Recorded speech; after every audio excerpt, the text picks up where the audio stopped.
How the hell did she get her hands on the manuscript anyway? I don't know. She's resourceful. I told you were too hard on her. Listen, I found out all sorts of interesting stuff while I was digging around. Yeah. Mr. Wake, it's Sheriff Breaker. We have an FBI agent here, Agent Nightingale. FBI? He's anxious to see you. You'd better come to the station. Okay, I'll be right over, Sheriff. Let's make this quick, huh? Help you folks? Name's Randolph. I'm the manager. We're looking for Rose. Works as a waitress down at the diner. Rose, sure. Nice girl. Who wants to know? I'm Alan Wake. The writer, huh? I heard on the radio you were visiting. Well, I'll show you her trailer. That Rose, she's a nice girl. Always pays her rent on time. As I was saying... The trailer park where Rose lives is a cozy place that recently had a bit of a shock when a sailing boat picked up by a tornado crashed in the middle of two trailers. This is a location that for a long time looked like it was not going to make it in the final game, but I'm glad it did, because I think it's one of those places that helps define the character and style of the game in a visual way. When we went out photoshooting along the Pacific Northwest area, we came across many trailer parks, and we have plenty of material for them. So I think that really shows in the authenticity of this location. Zane was heavily into diving, so much so that the place came to be called Diver's Isle. But the volcano under the lake erupted in 1970, and Zane went down with the island.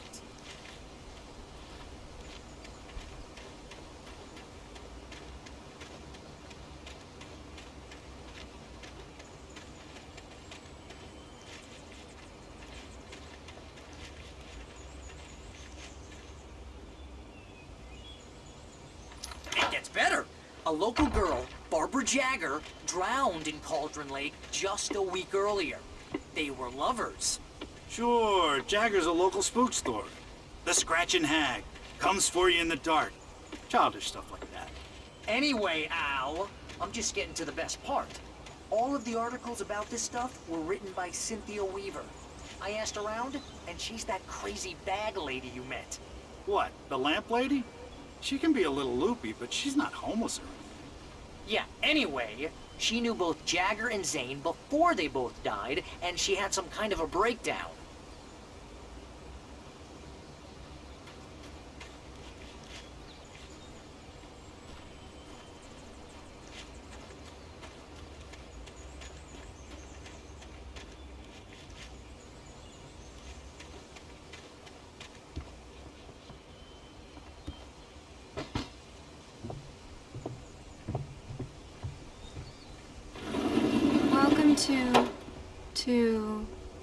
Oh dear, Mr. Wake, I'm so glad you're here.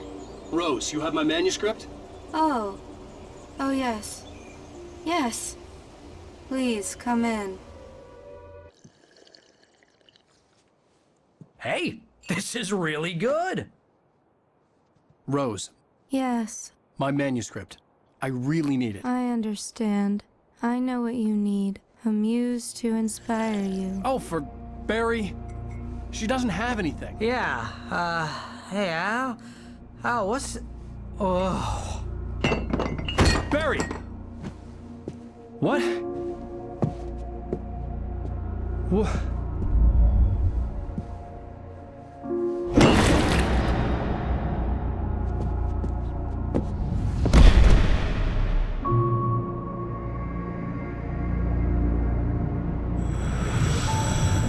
It's coming for you, hiding in my barber's skin. I'm too weak to stop it. You must turn the lights on. I promised I'd come visit you and your lovely wife. You must finish what you started.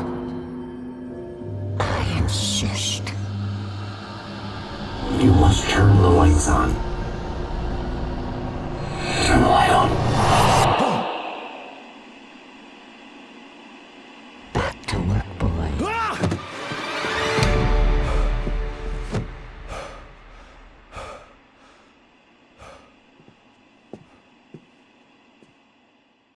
Hungover. Only anger kept me going. can't tell reality from dream anymore, but it seems I have an imaginary editor to help me. She's an old woman in a funeral dress. I call her Beuniquer. She's very strict. I'm writing faster and faster. My manuscript is being heavily revised. The edits are getting very aggressive, and each day there's less of me and more of her. I hate it, but I know she's right. She promises me I can save Alice this way. She knows more of this than I do. About the complex incantation I'm attempting. About this place. She's worked with another writer under similar circumstances, Thomas Zane. The genre of the story seems to be shifting. It's turning into a horror story. I'm getting close. I can feel it.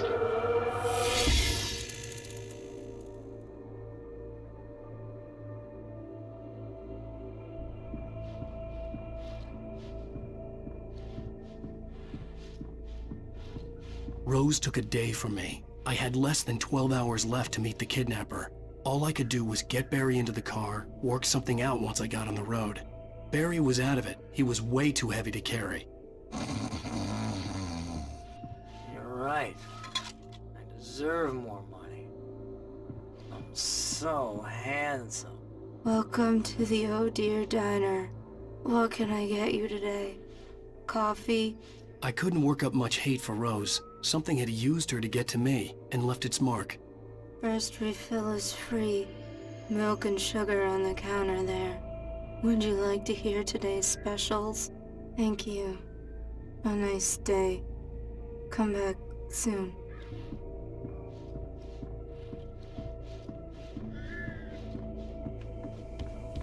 My gun and flashlight were gone. I'd have to find a way to get Barry... The Dark Presence is the main adversary in our game, and, I wouldn't necessarily call it evil, but it is completely alien to our world, and that may pretty much be the same thing.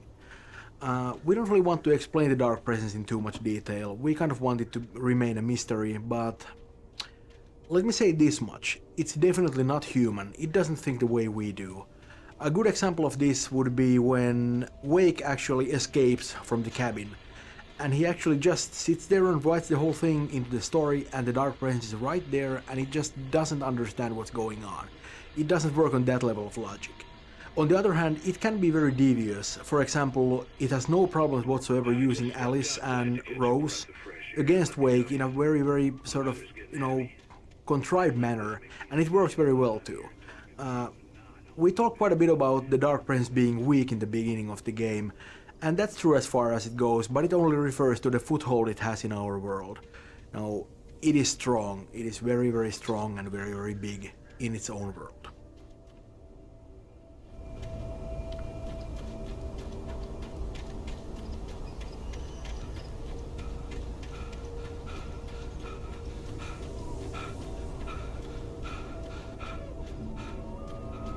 Oh, you're gonna get it now.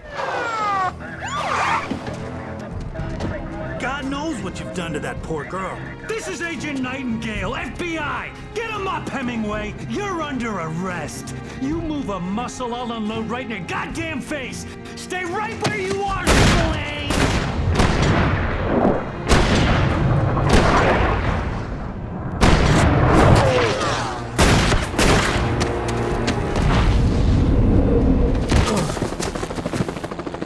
What are you? I'm standing right here, you goddamn maniac!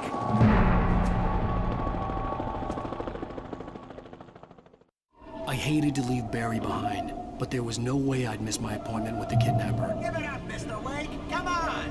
Take it easy now! Get after her! Don't let him get away! Move it! Move it! Move it!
on! Come on, guys!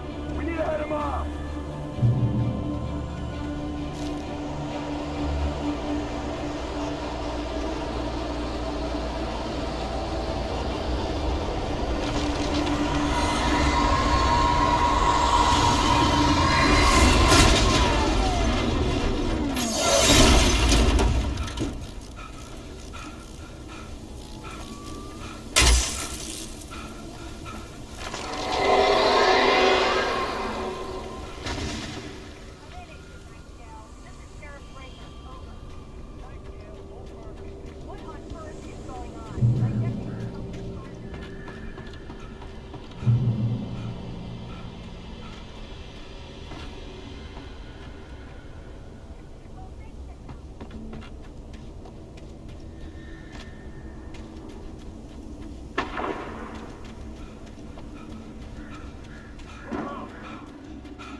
Search the area!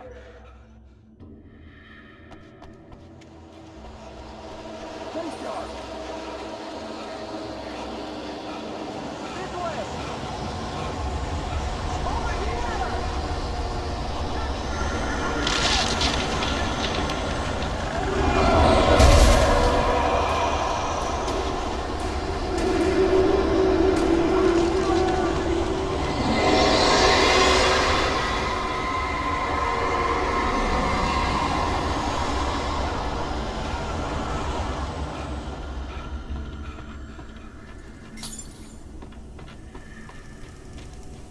This horror was everywhere I went, circling me.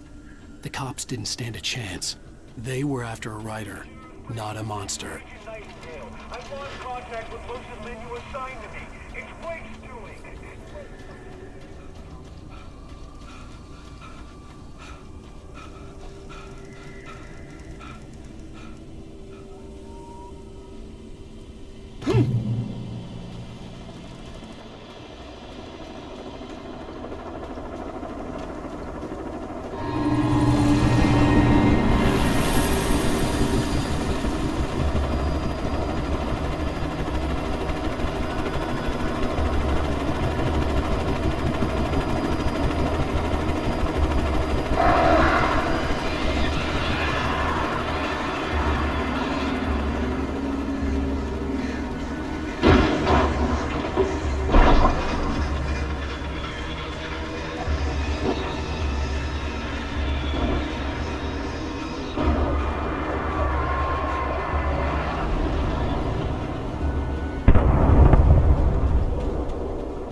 This is James. Mulligan, Thornton, come in. Over. Thornton here. James, we got both Wheeler and Rose in touch. They just put up a fight or anything. But anyway, hey, come on. I could see the lights at the radio station in the distance. Mulligan here. Over. Go ahead, Mulligan. Over. We got Wheeler and Rose here. Wheeler's drunk or hopped up on something. Speaking of which, that Fed had a pretty distinctive whiff of Otis Scotch about it, you know what I mean? Over. I don't have anything on that, Deputy Mulligan. Over. Well, whatever. Anyway, Rose is just being plain weird here. You better get Doc in and take a look at both. Over. Gotcha. You better get them here quickly. The Fed's gonna want to interview Wheeler. Over. Oh, yeah, I bet he does. Looks like they have a lot in common. Mulligan out.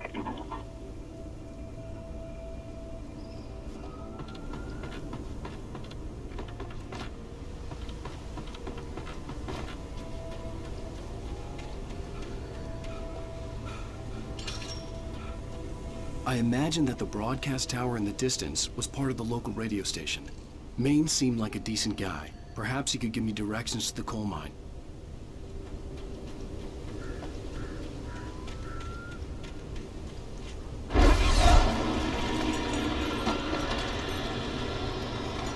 Unnatural shadows clung to the gate. The darkness that was after me was trying to stop me. I wouldn't get through without a light.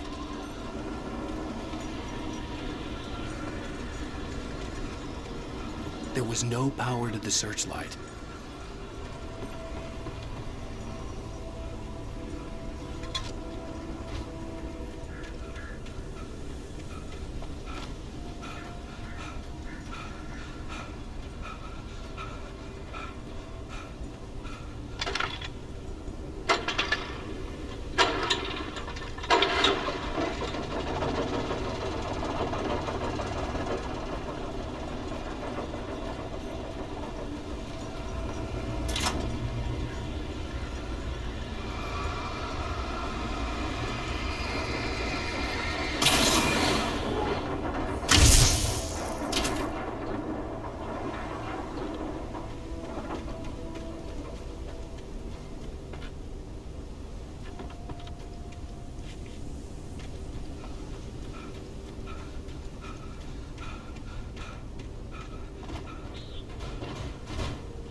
It took me a moment to recognize.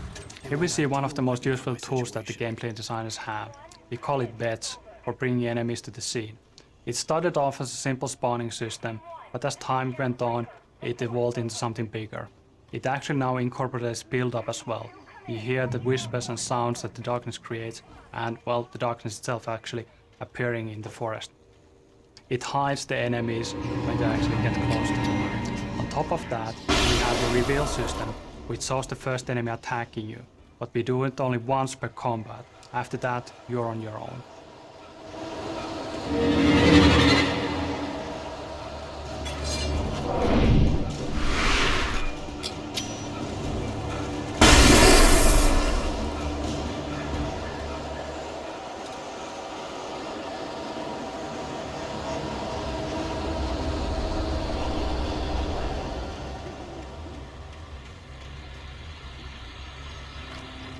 And here's another call. You're on KBF-FM with Pat Maine. It's Milt Peabody, Pat. What's on your mind, Milt? Well, I live near the trailer park, Pat, and there's a big ruckus going on over there. Well, that's just up the road from me, too. What's going on, do you know? I don't know, but there's a bunch of police cars there, lots of sirens, a helicopter buzzing around, and I think I heard some gunshots. Gunshots? Yes, sir, like from a pistol. So can you find out what's going on? Because it's just next door and they're popping off guns there. They're still shooting? No, it was maybe 10-15 minutes ago. It sounds serious, Pat. I'm telling you, it don't sound like no party. Well, I'm certainly going to give the station a call, Milt. Okay. You'll hear it here as soon as I hear from them. Okay, thanks.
hope Maine could lend me a car to get to the creamery. We don't see a lot of Pat Maine in the game, but actually he has a considerable presence.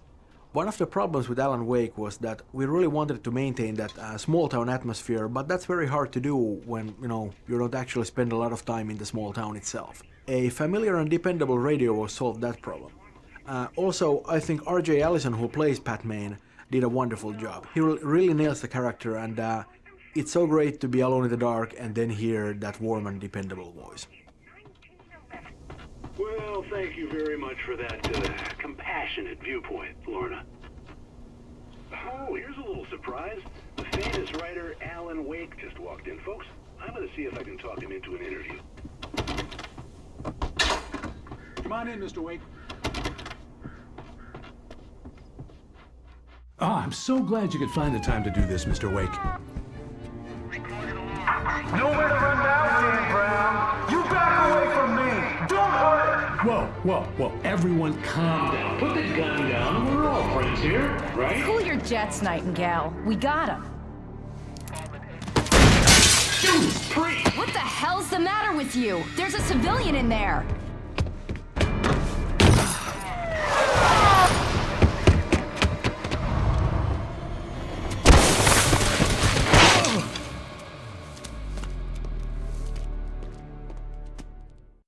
I'll get you yet, even if it kills me. You hear me? You hear me? Here we have another really well set up journey. The train depot and the bridge in the distance well visible from early on. As an interesting side note, this whole area was originally just a minor branch. Not even a branch. Alan Wake just basically had to get a car from the forest and continue towards the mining museum. With months of iteration and looking at the possibilities given by the environment, we found out that this area could have lots of poltergeist events, could have hidden routes and so forth. The bridge and the train depot all appearing far later in their development.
There was no sensible reason for the power company work lights to be here.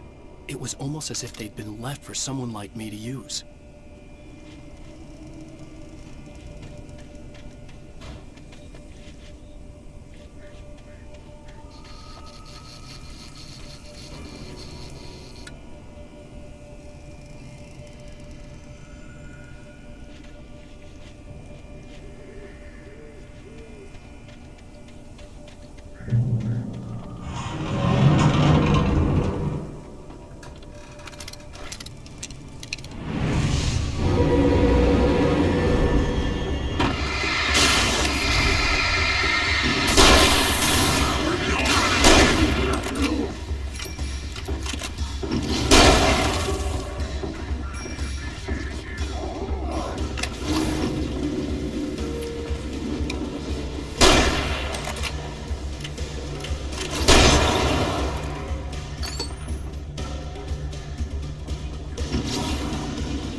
Hello?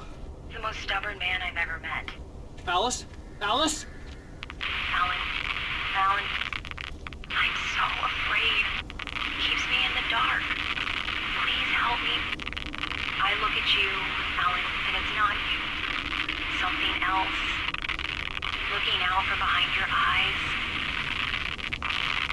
Alice, I'm here. I'm so alone here. It's all gonna go to hell. You need to be careful. Cooperate. The connection had been terrible, but that wasn't the only thing that hadn't been right with the call. She sounded wrong somehow, but she had called me.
I could see a railway bridge up ahead, and a warehouse of some sort. Everybody knows the movie Poltergeist, but I wouldn't say that it was the origin for this idea. This game is about possession. It's about the dark presence taking over everything in the world. It started off with humans, and, well, in the design, the inanimate objects were the next logical step. One of the hardest things to do was to convey intent. The objects don't have any body language, unlike the tape. How we ended up with the current feature was that the lead writer actually encountered a problematic physical object. It flickered around the terrain erratically, and you really couldn't tell what is going to happen next. And that ended up being a real feature. And here you can see the result.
As a teenager, just started to get interested in writing. Stephen King had been a source of inspiration to me.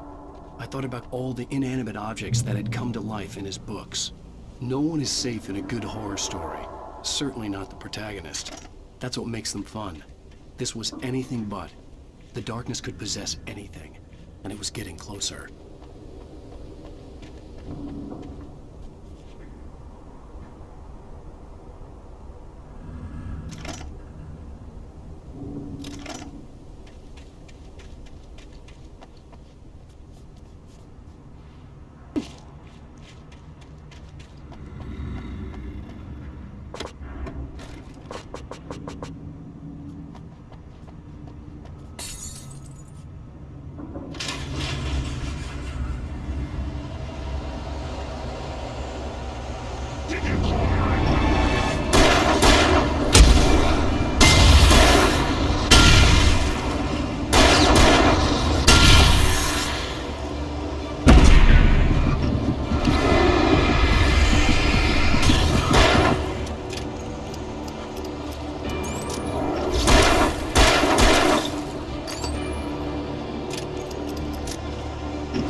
The darkness can take over almost anything. That includes machinery like vehicles.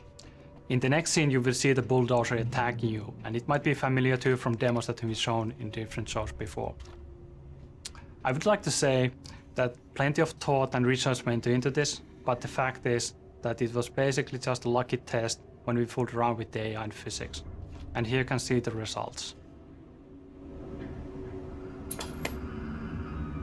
We take the facts of our existence for granted, unaware that they are merely a thin veneer of desperate self-delusion, covering a vast cosmos of madness and horror.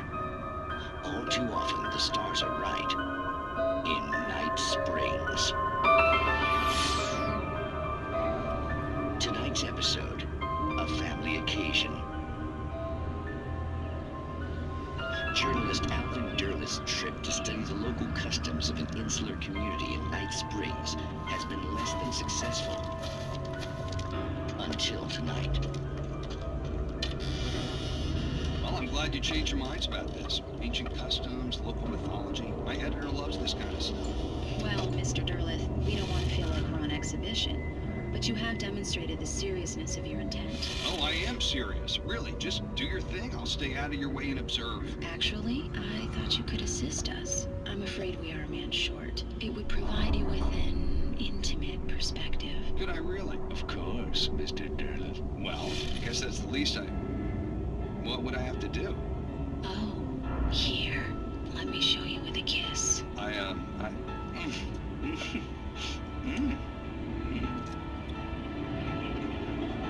did you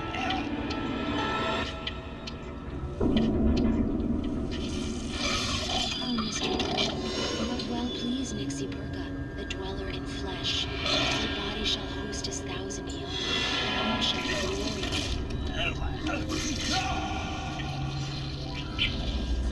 Shh, darling, be calm. Shh. Alvin Derleth learned a harsh lesson. If you go looking for mythology, it may come looking for you. And such quests always bear fruit. In Night Springs.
never been this glad to see the sunrise.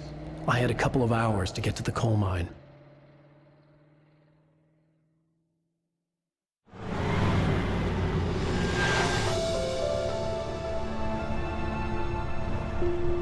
The coal mine wasn't far now.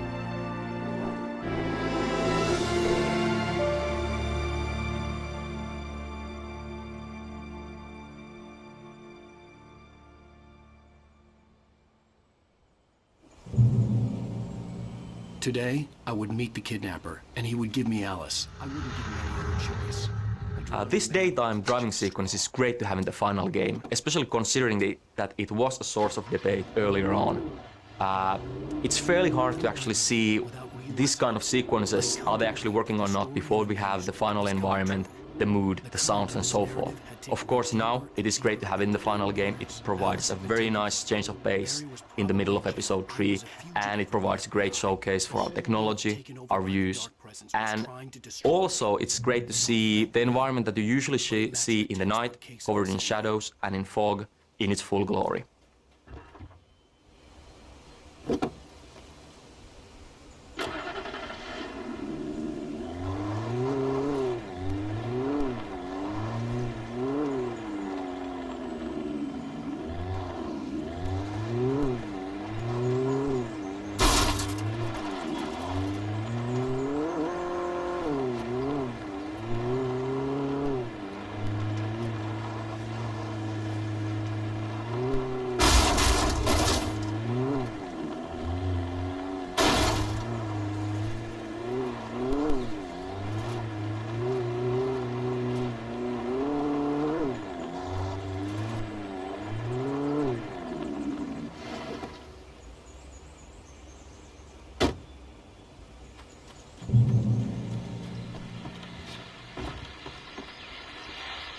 This is Pat Main, and you're listening to KBF FM. Folks, I want to apologize for kind of abandoning you to that looping music track last night, but I was detained.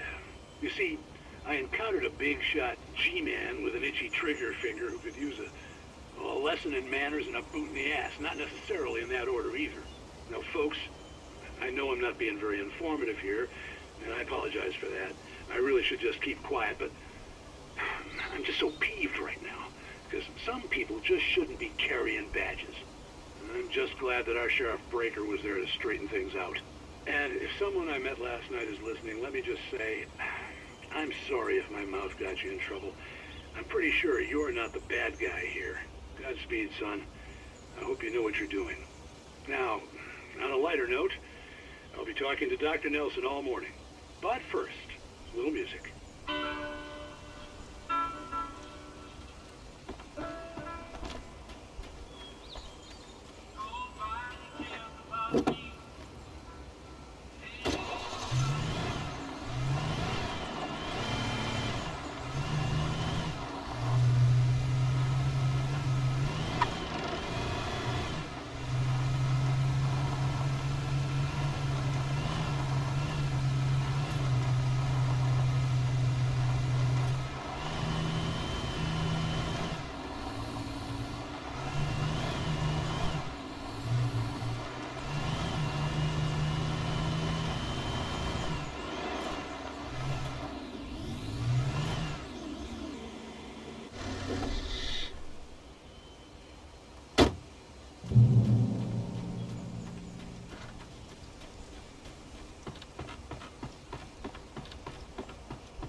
Welcome back to KBF FM. Hope you enjoyed that tune. Now, Doc, you were talking about life and finding that special someone, that soulmate. Well, you were talking about that. I was saying I don't buy it. Well, see, to me, that's strange, because I always pegged you as a hopeless romantic. You got me there, Pat. But I think love's where you look for it. And you need to do a lot of looking, sure. But the idea that there's that one special person out there for you, and if you miss that chance, it's gone forever, and you're forever incomplete. I mean, isn't that depressing? Or heck, childish even? There's plenty of fish in the sea. And apparently a fisherman has a fishing analogy for everything, but what you're saying, isn't that a little harsh? Well, no. What I am saying is that your potential for finding that connection isn't limited to what's essentially a chance encounter. How is that harsh? Yeah, well, I guess that's a nice thought, but let me say something personal here. Okay. Now, well, I don't disagree with you exactly, but I can't really fit that together with what I feel, what I felt for someone, because she was the one, she was. And I let her drift away from me. Maybe I didn't put in the work, I don't know, but, well, since then, and it was a long time ago, but since then there hasn't been anyone, not like her. And I'm not saying I dwell on her or haven't moved on. I like my life, I'm not living in the past, but I do miss the way she completed me. You can't argue with the heart, Pat. I'm sorry, folks. I had kind of a scary experience last night, and let's just say it's shaken a few things loose.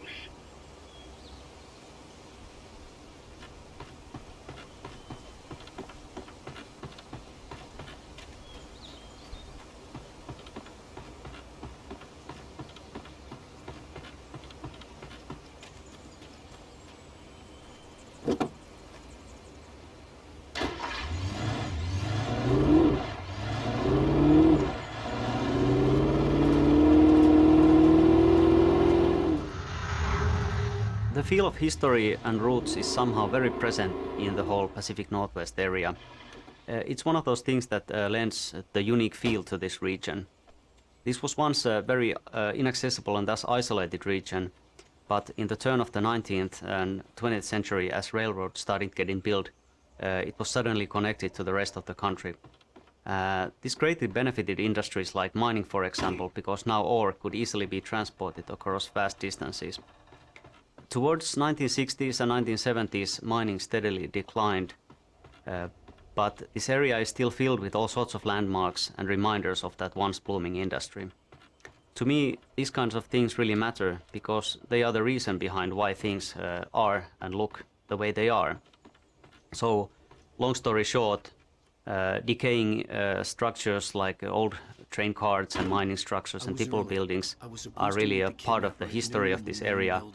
And that's all the reason we needed to include one of those beautiful tipple buildings as a location in the game. As many of its real-world counterparts, it serves now as a museum.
I didn't want to go outside. Cops had to be looking for me. The noon sun turned the place into a sauna. The day dragged on. Different scenarios ran through my mind. Ways of how I'd torture the kidnapper to get Alice back. Or the different horrible things he could have done to her. I imagined her dead. I had no way of knowing she was still alive. It was killing me. I was running on blind hope. It was all a waste of time. The bastard never showed up.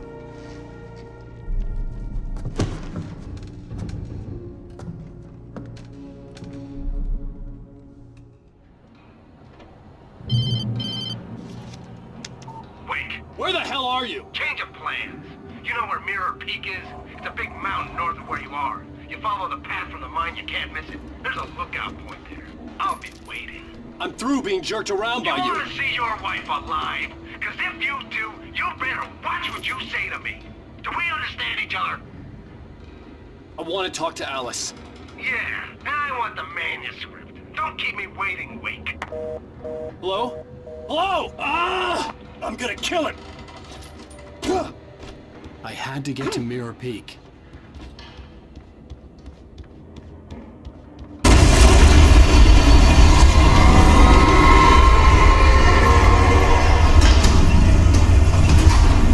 It was close. Maybe closer than ever before.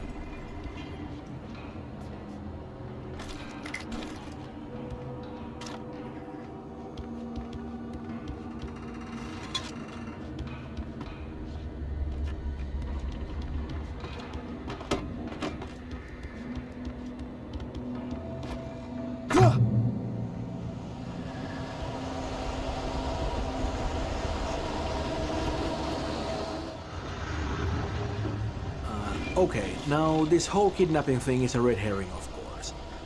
It's just an attempt to manipulate Wake and to get him to deliver the manuscript. The so-called kidnapper, Mott, well, he doesn't have Alice. He doesn't know where Alice is, and neither does Dr. Hartman, the guy who's hired Mott. But they do know that Wake will do anything to get Alice back, so, you know, they use her. They're nice people like that. The problem is that Wake doesn't have the manuscript at all. He doesn't know where it is, he has a couple of pages, but of course that's not enough. So, they're lying to Wake about having Alice, and Wake is lying to them about having the manuscript, and nobody has much of anything. It doesn't end very well for Mott, you know, who is going to get his in a couple of minutes, or no, a little longer. And Dr. Hartman doesn't have...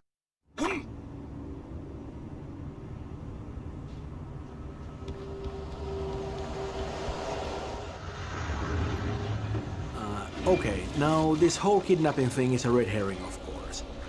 It's just an attempt to manipulate Wake and to get him to deliver the manuscript. The so-called kidnapper, Mott, well, he doesn't have Alice. He doesn't know where Alice is, and neither does Dr. Hartman, the guy who's hired Mott. But they do know that Wake will do anything to get Alice back, so, you know, they use her. They're nice people. The problem is that Wake doesn't have the manuscript at all. He doesn't know where it is, he has a couple of pages, but of course that's not enough. So, they're lying to Wake about having Alice, and Wake is lying to them about having the manuscript, and nobody has much of anything. It doesn't end very well for Mott, you know, who is going to get his in a couple of minutes, or no, a little longer. And Dr. Hartman doesn't have such a great day either. No, what can I say? Karma's a bitch.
The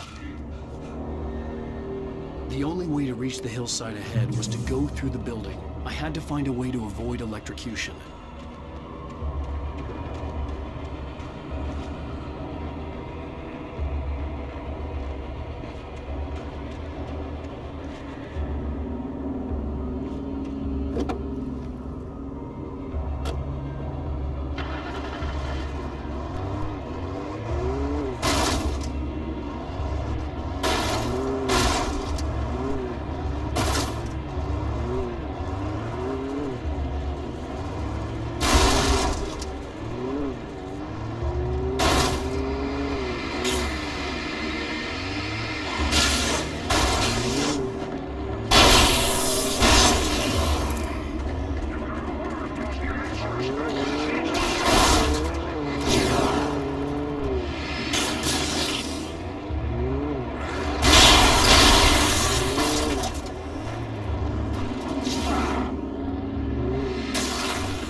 There was no way the flashbang grenades were standard power company equipment.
Our technology enables us to have a set of ready-made landscape types that tile seamlessly with each other and can be used to quickly lay out large sections of terrain, instantly creating realistic landscapes. These biotypes, as we call them, contain lots of different information about the resulting shape of the terrain. Things like what the ground is comprised of, is it mud, rocks, or grass, and what grows on it, different kind of foliage and trees, and also its bumpiness. So we don't manually build every square meter of forest that there is in the game, but instead focus our efforts on creating these biotypes so realistic that they can be used to cover a patch of terrain of almost any size and still look realistic. We then cover the terrain with patches of different biotypes that go together very well before finally going over the area with a precision polish.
The dark presence was moving ahead of me in the same direction I was going. A cold feeling settled itself in the pit of my stomach. Was it going for Alice? The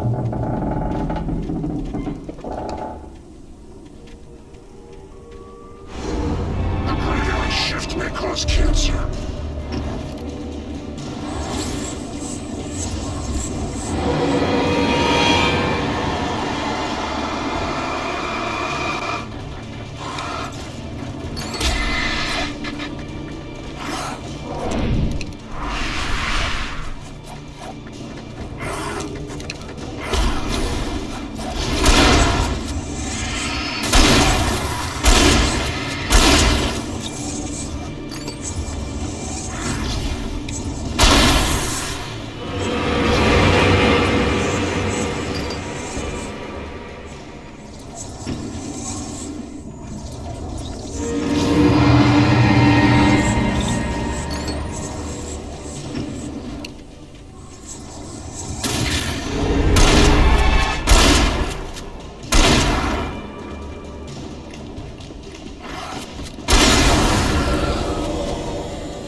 The place was dead, a ghost town. Had been for decades, maybe a century.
key for the door.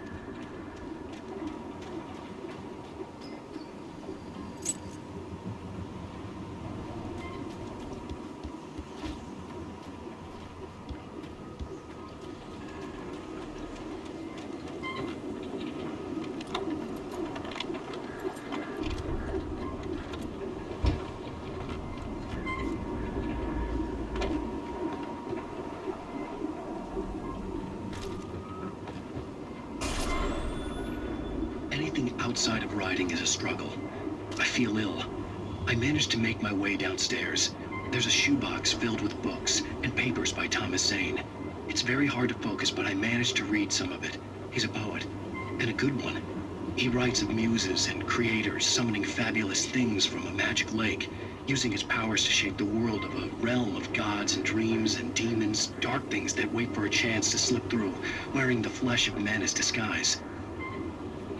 Zane writes about himself, his girlfriend being taken over by a dark presence, about growing scared of the lake. Zane believes it's a mirror to the gaping void of darkness above, where some Lovecraftian presence lurks. I crawl back upstairs. I'll borrow these things for my story. They ring true. They fit.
The kidnapper had sent me a text. The message was full of spelling errors and insults. It was telling me to hurry up.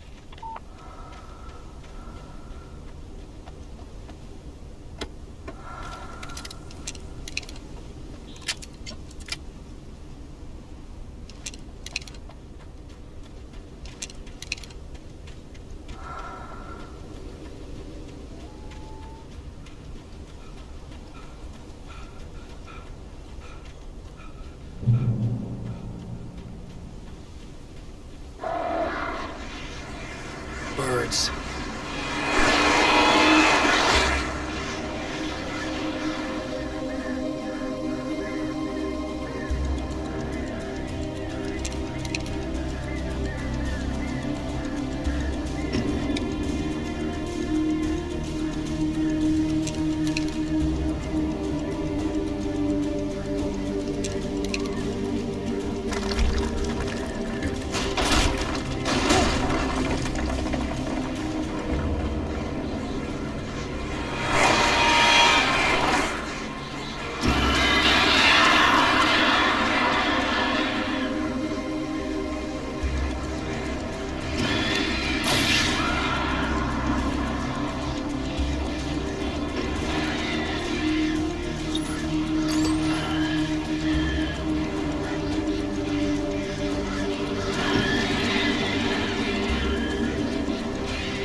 We chose birds as our only animal enemy type.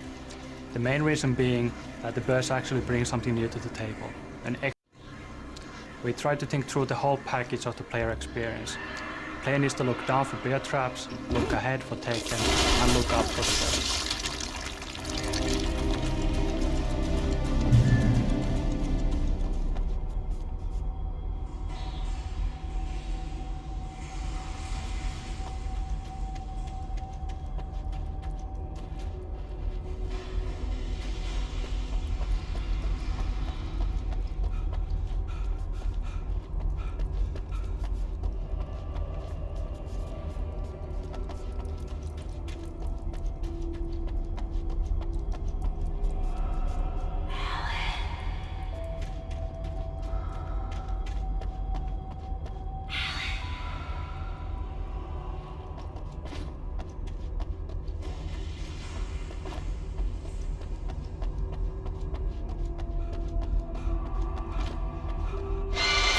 Without warning, the headache stabbed at my brain.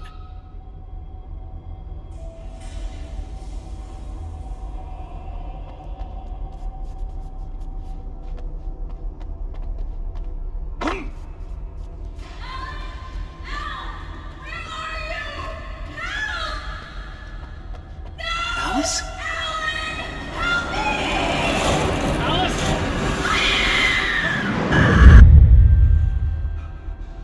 I'm losing it. I gotta get out of here.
The guys who did this mine puzzle, Antti and Tiago, did a really amazing job here.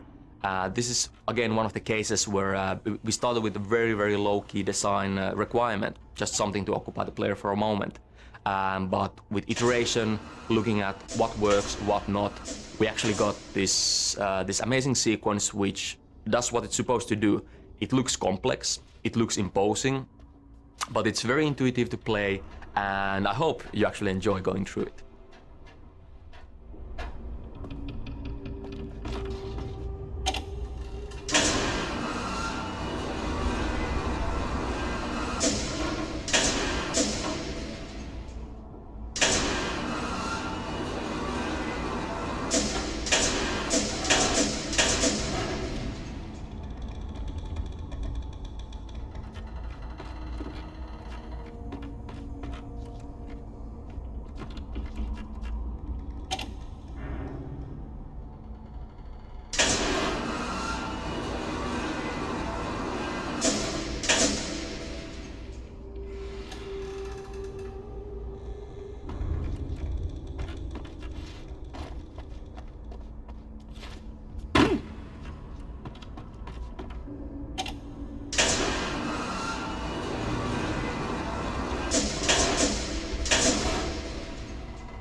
In a similar vein to how we handle the different types of terrain with biotypes, we have a preset system for weather styles as well. The game engine lets us control numerous parameters, things like cloudiness, wind, rain, and also lighting parameters, things like color, intensity, and blooming, to create truly stunning weather effects. Using this technology, we have created a palette of ready-made weathers that can be called upon at any time, so really it is weather on demand at the push of a button. Each level has its own, or sometimes many, different styles of ambience, and so their own mood.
could see Cauldron Lake. I thought I could make out the spot where the island and the cabin had been.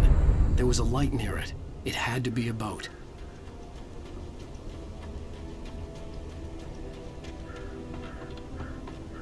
I was close now. I had to get there fast. I dreaded what I would find.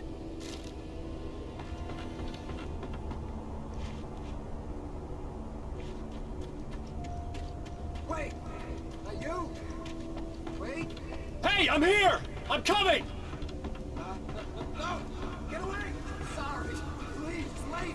The boss didn't know who he was messing with! I didn't know! I swear, I didn't know! We don't have a wife! We don't know where she is! She's probably drowned! We just said we...